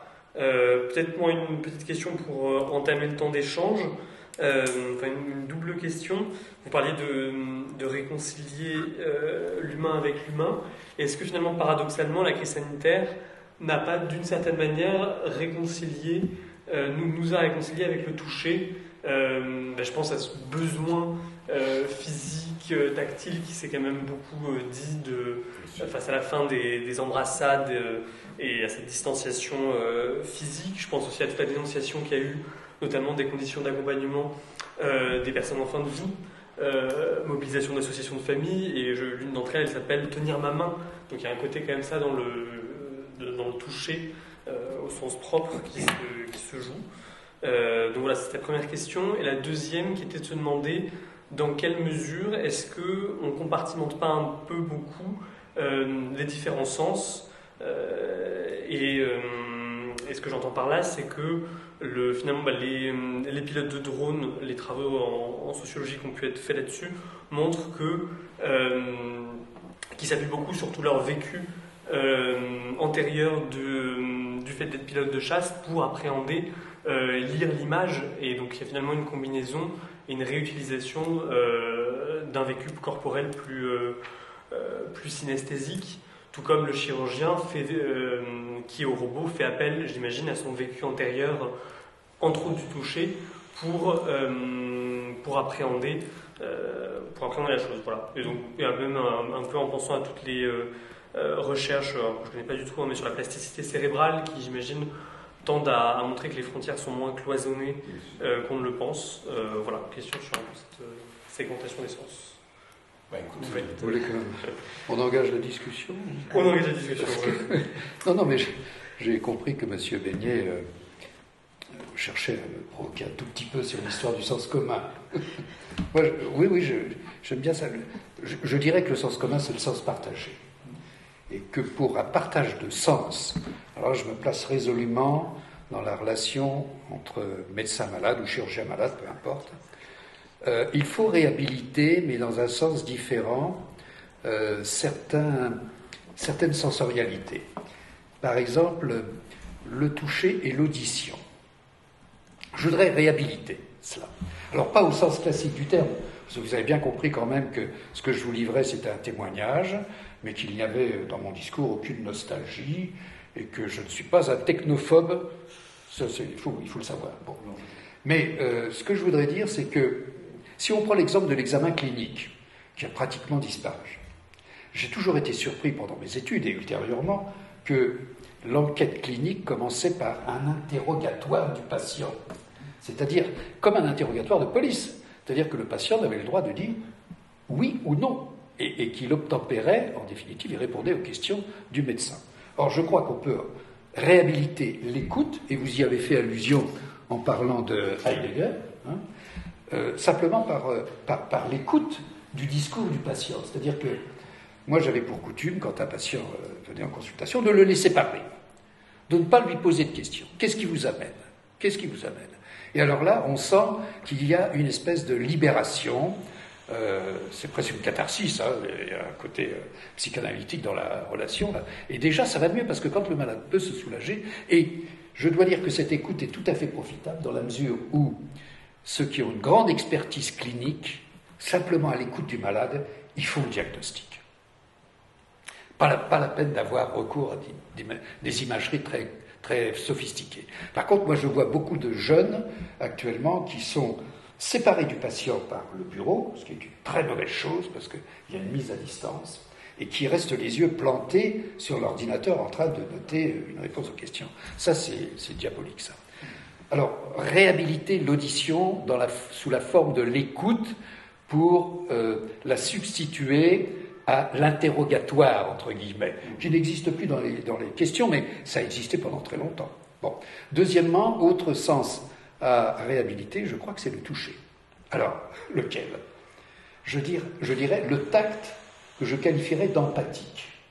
Alors, je vais me permettre parce que rien ne met plus, par expérience personnelle, en confiance le patient vis-à-vis. Parce que la confiance du patient, elle n'est pas immédiate maintenant, il faut la gagner. Bon.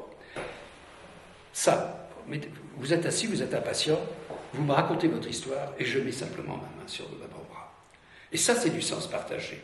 Ça veut dire, intuitivement, et c'est là où je vous rejoins dans votre appréciation de l'intelligence artificielle et de la réflexion de Villani, rien ne peut remplacer ça. Et c'est pas quantifiable. Il y a une espèce de... Alors, on croit ou on ne croit pas au fluide, peu importe, mais le simple fait de toucher rassure le patient. Et d'ailleurs, combien de patients, après une consultation, disent « il ne m'a même pas examiné ». Encore. Il ne m'a même pas regardé. Alors ça, c'est une première réflexion. La deuxième réflexion, c'est que de plus en plus, actuellement, on a affaire à des pathologies dites fonctionnelles. C'est-à-dire qu'il n'y a pas de lésion bien identifiée. C'est-à-dire que la méthode anatomoclinique, elle est obsolète, en quelque sorte. Alors, vous les connaissez comme moi, hein, c'est ce qu'on appelle les TMS, en particulier les troubles musculo-squelettiques, la pathologie du travail, enfin, etc. Et là, on est forcé quand même d'écouter le patient. C'est-à-dire qu'on n'est pas... Alors, il faut résister, pour les chirurgiens en tout cas, de dire « mais ça, c'est pas de mon ressort, allez voir le psychiatre ». Parce que ça, c'est une façon de se décharger. Ou alors, celui qui se plaint de douleur, allez à la consultation de la douleur. Non, je crois qu'il faut garder la main, justement, sur ces patients qui viennent nous voir le chirurgien, même et surtout s'il n'y a pas d'indication chirurgicale. Et Dupuytren, qui était un grand baron de la chirurgie, disait « le plus difficile pour un chirurgien, c'est de ne pas opérer, en définitive. Parce que les interventions chirurgicales sont une fuite.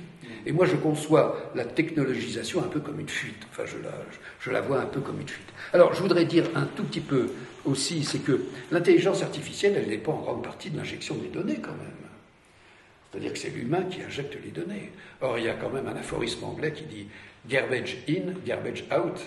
C'est-à-dire, si on envoie dans la machine du déchet, il va en sortir du déchet. Donc, il faut quand même se méfier des solutions apportées par l'intelligence artificielle. Et la pensée... Alors, je substituerai à la pensée algorithmique, qui est une pensée assez verticale, hein, avec des embranchements multiples, ce que Roger Caillois, je crois, appelait les diagonales du savoir. Et ça, les diagonales du savoir, c'est-à-dire d'aller d'un point à un autre, par des mécanismes qui sont cérébraux, qui sont extrêmement complexes et qu'on n'a pas encore démembrés, d'aller d'un point à un autre, non pas en faisant le tour du carré, mais en empruntant la diagonale, ça, c'est pas quantifiable non plus, et la machine ne peut pas faire ça. Alors, c'est là où réside l'intuition, l'opinion, enfin, tout ce que vous avez écrit, et qui, je crois, n'est pas réductible, et qui fait que, si on s'appuie là-dessus, vous avez cité Goethe. Alors Goethe, moi j'ai une très grande admiration pour Goethe. notamment l'épistémologie de Goethe. Parce que Goethe retient, et Spinoza d'ailleurs, Goethe avait lu Spinoza.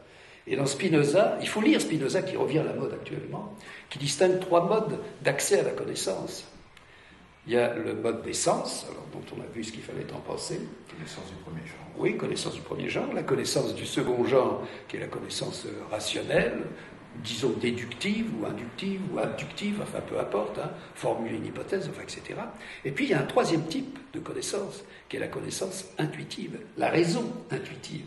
Et ça, c'est un fabuleux champ qui reste ouvert et qu'on aurait tort de négliger et qui est susceptible de nous faire conserver notre dignité d'humain, quoi.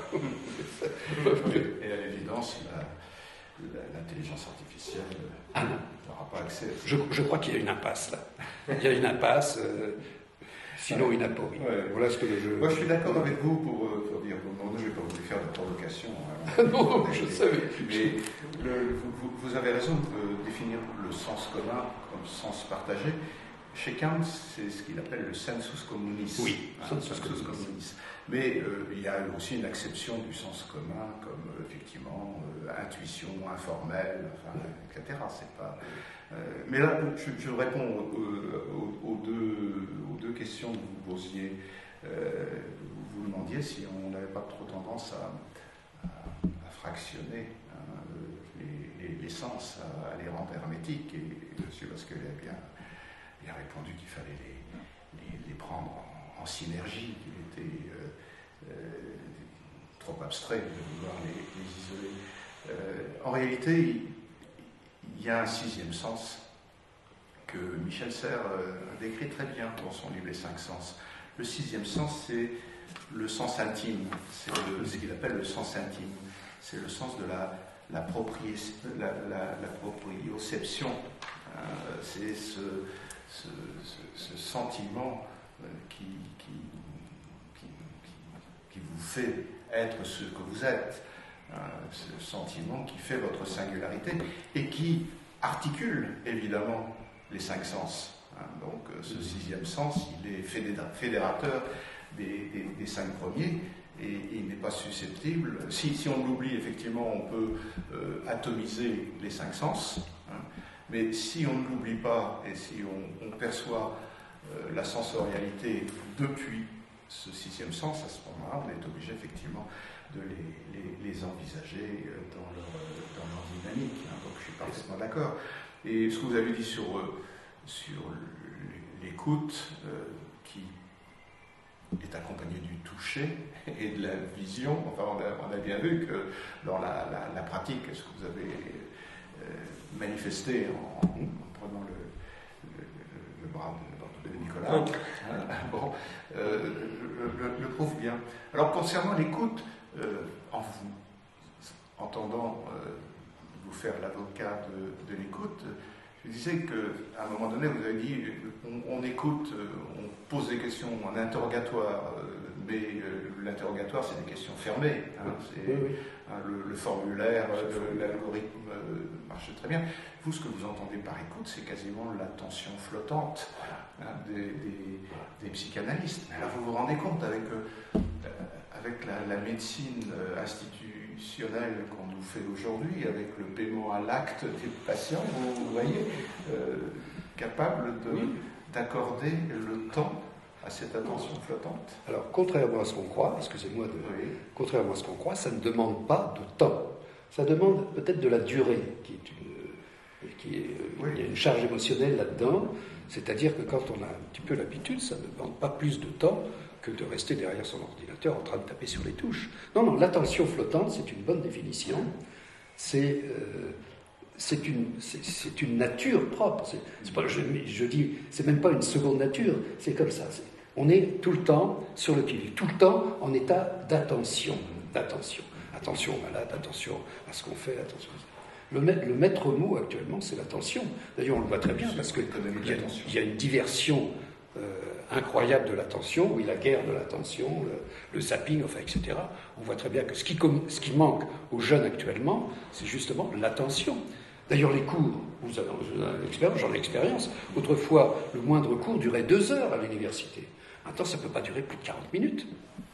Mais vous savez que toutes les machines qu'on utilise sont des machines à vous voler votre attention. Ben oui, et bien entendu. C'est évident. Bien entendu. Hein, bon, donc, on est bien d'accord. Attention. Alors, votre première question était intéressante aussi. Vous vous demandiez si la pandémie n'avait pas conduit à rejouer un petit peu les cartes. Je suis parfaitement d'accord avec vous.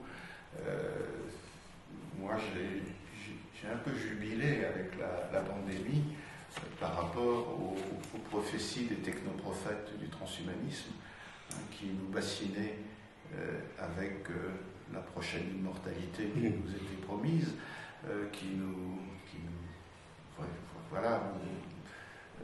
nous bassinaient avec l'intelligence artificielle qui était complètement imparable, etc. etc.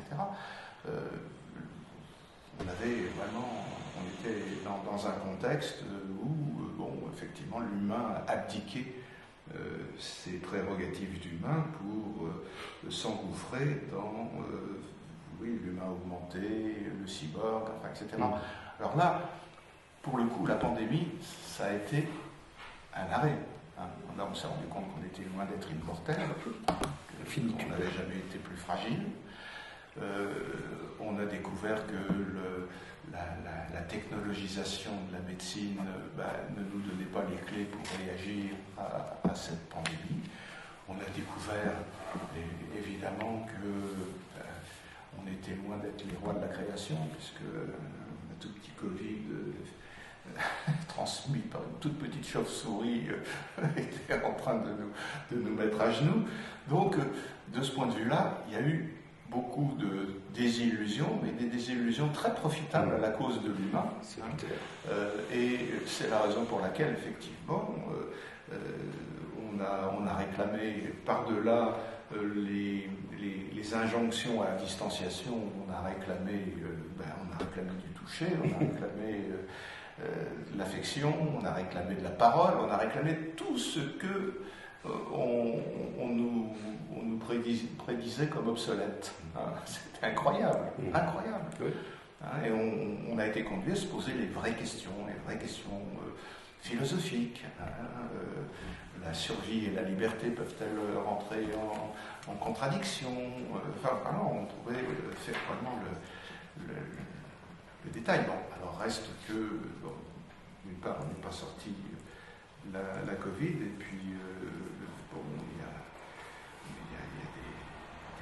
a des réactions qui font que ces questions-là sont en train de retomber. Mais je crois que la réhabilitation du toucher, elle bénéficie évidemment de ce contexte, et c'est tant mieux, de ce point de vue-là. Quelque chose malheureux et bon. C'est très intéressant et ça fait écho à mes travaux de thèse par ailleurs, où je travaille donc sur la télémédecine, qui a été présentée comme l'arme ultime en période de Covid et de confinement pour avoir accès à une expertise médicale.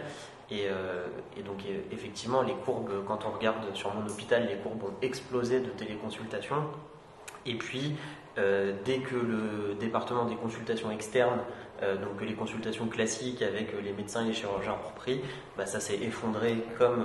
alors, pour se trouver, finalement, c'est quand même légèrement plus haut qu'avant la pandémie. Il y a une utilisation légèrement plus intensive, on va dire, de la télémédecine, mais elle a trouvé quelques usages, finalement, mais on se rend compte qu'elle est loin de remplacer la consultation médicale classique. Bien sûr.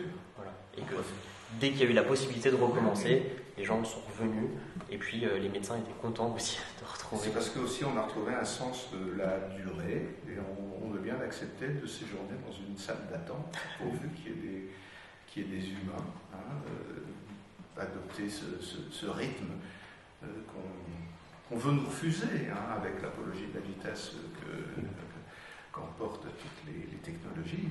On veut nous couper de cela, mais non. Et ça résiste.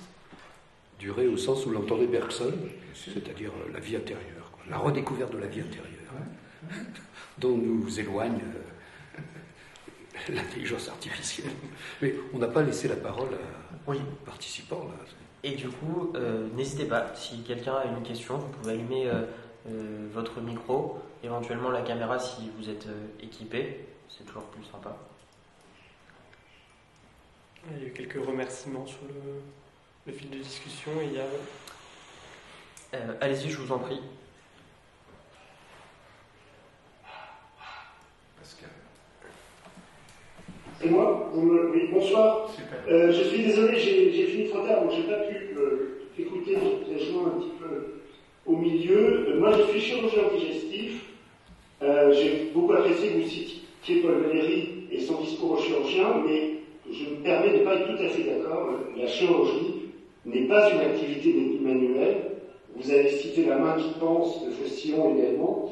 La chirurgie est une activité purement cognitive. La main n'est que l'instrument d'une réalisation cognitive. Et également, en écho à ce que vous avez dit, je n'ai aucune inquiétude sur la perte de la relation avec le malade malgré la technologie. Quel que soit le degré de technicité, on ne peut que s'en réjouir, la consultation reste un moment essentiel de la relation avec le patient où on utilise effectivement l'écoute et c'est pas parce qu'on utilise la technologie qu'il n'y a plus cette relation. Donc je ne vois pas pourquoi la technologie supprimerait cette dimension.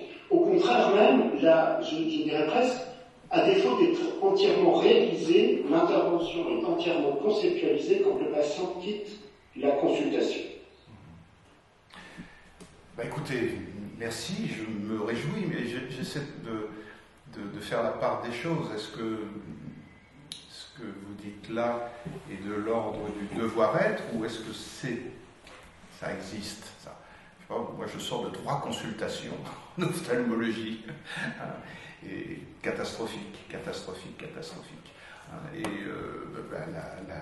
la première fois, j'ai pas vu le chirurgien, et c'est pas le chirurgien qui était prévu qui m'a opéré, c'est un autre.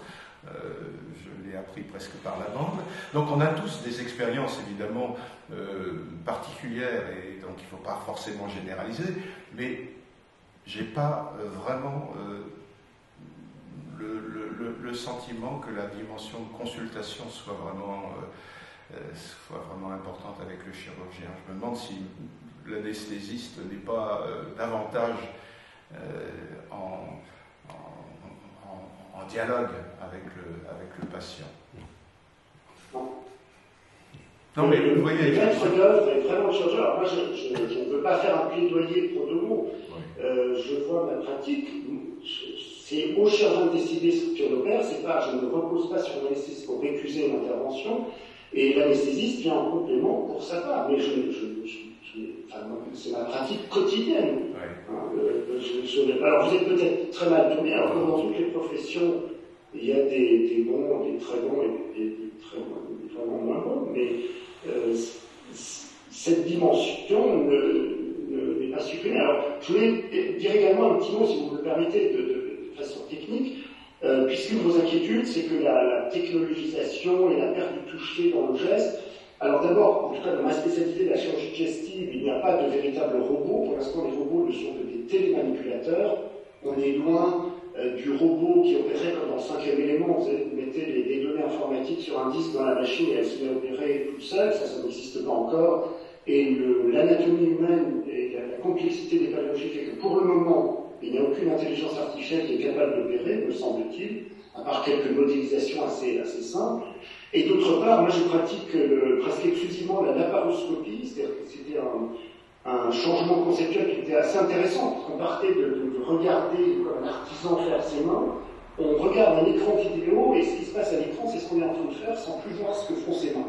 Mais je n'ai pas perdu le toucher pour autant. C'est un toucher médié par des instruments. D'ailleurs, même en direct, le toucher n'est jamais seul, à part chez l'aveugle. Le toucher est un toucher accompagné des autres sens, et notamment la vue.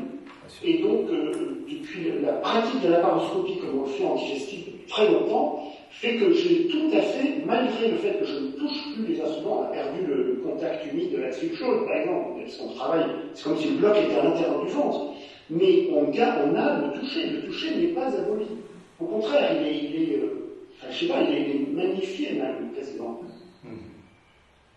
Écoutez, moi je me réjouis, hein, si vous le dites, mais j'avais plutôt quand même le sentiment, j'ai évoqué le fameux robot Da Vinci est toujours convoqué quand on... C'est pas un robot, c'est un télémanipulateur. Il ne fait que ce que c'est un instrument passif qui fait exactement ce que le chirurgien fait avec les joysticks. Oui. Ce n'est pas un robot. Alors, si on veut utiliser les bons termes, le Da Vinci, aussi formidable soit-il, n'est pas un robot.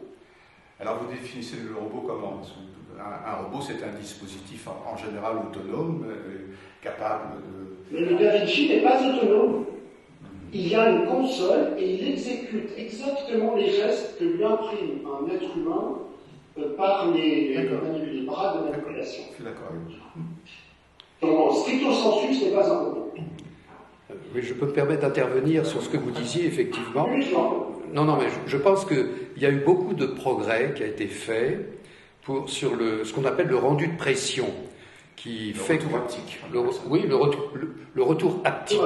Parce qu'au début, c'était quand même très difficile. D'abord, il y a une courbe d'apprentissage qui n'est pas négligeable, et le retour haptique a été considérablement amélioré depuis quelques années aussi.